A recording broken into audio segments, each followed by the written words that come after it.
10 times more.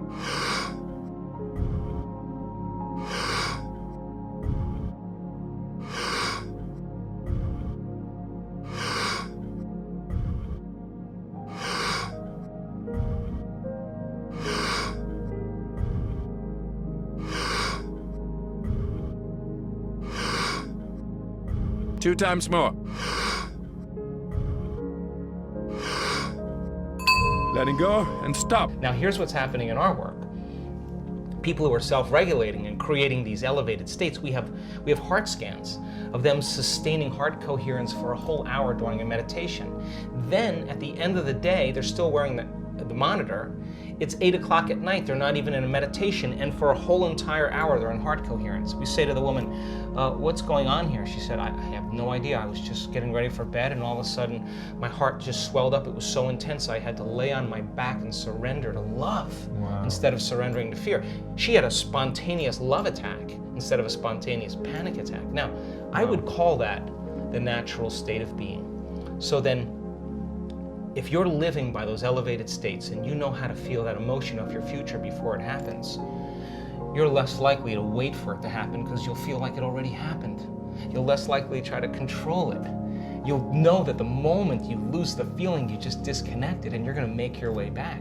And when you get good at it, no person, no thing, no experience can take it away from you. And now you're empowered. And if you understand the laws of how creation happens, then you're less likely to compete and rush to get what you want. You're going to know that it's going to come to you. And now that's the new model of how do we create.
Ten times more.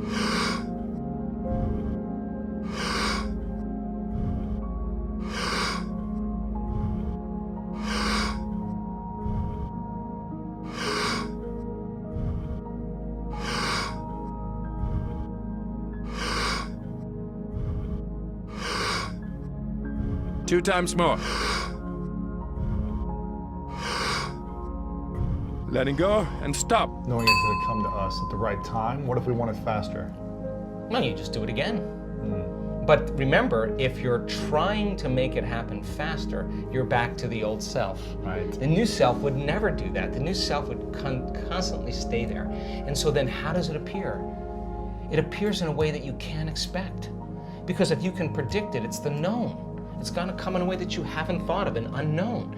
And it's gotta rock your world. It's gotta catch you off guard. It's gotta leave you no doubt that what you've been doing inside of you that produces some effect outside of you. And when you correlate what you've been doing inside of you with the effect that you produced outside of you, you're gonna pay attention to what you did and do it again. And the energy of the joy that you feel when it happens, you're gonna use that energy to create again. Now, people say to me, well, I'm this way because of that person and that thing. I would say to them, so you mean then that person or that experience out there is controlling your thoughts and feelings? That means you're a victim to your environment. But when you start changing your thoughts and feelings and it starts to produce an effect in your environment, you're going to change the belief that you're a victim, consciously or subconsciously, of your life to becoming more of a creator of your life. And now all of a sudden when you become more a creator of your life, you can't blame anybody. You can't say, well, that person or that thing. You'd have to say, I got to be greater than that environmental condition. Who in history can I study that had the same challenges? What did they do? Let me just work that into my rehearsal so that I can improve, right? Just like you've done with sports. It's the same process. Yeah.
Ten times more.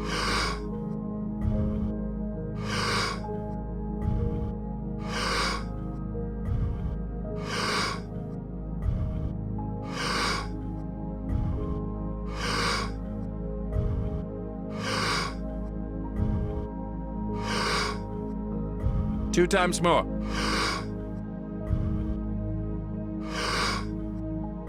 Letting go and stop. Thoughts, to me, produce an electrical charge in the quantum field, and feelings produce a magnetic charge in the quantum field. Thoughts produce a what? An electrical charge, Okay. and feelings produce a magnetic charge. And how you think and how you feel broadcasts an electromagnetic signature that influences every single atom in your life. The thought sends the signal out. Now think about this. And the feeling draws the event back. So you could have the intent that you want wealth, you want health, you want success. That's your intent, that's your thought. But if you're waiting for the experience to happen to feel it, then you're not drawing the experience to you because you're not feeling the emotion, right? So then teaching people once again how to balance their thoughts and feelings, because you can enter that cycle either place. Sometimes we do a meditation, we start opening our heart, we start elevating the body's energy, and then those emotions can drive certain thoughts of your future. Other times, you open your awareness, you create brain coherence, you have the vision of your future, you begin to emotionally experience it.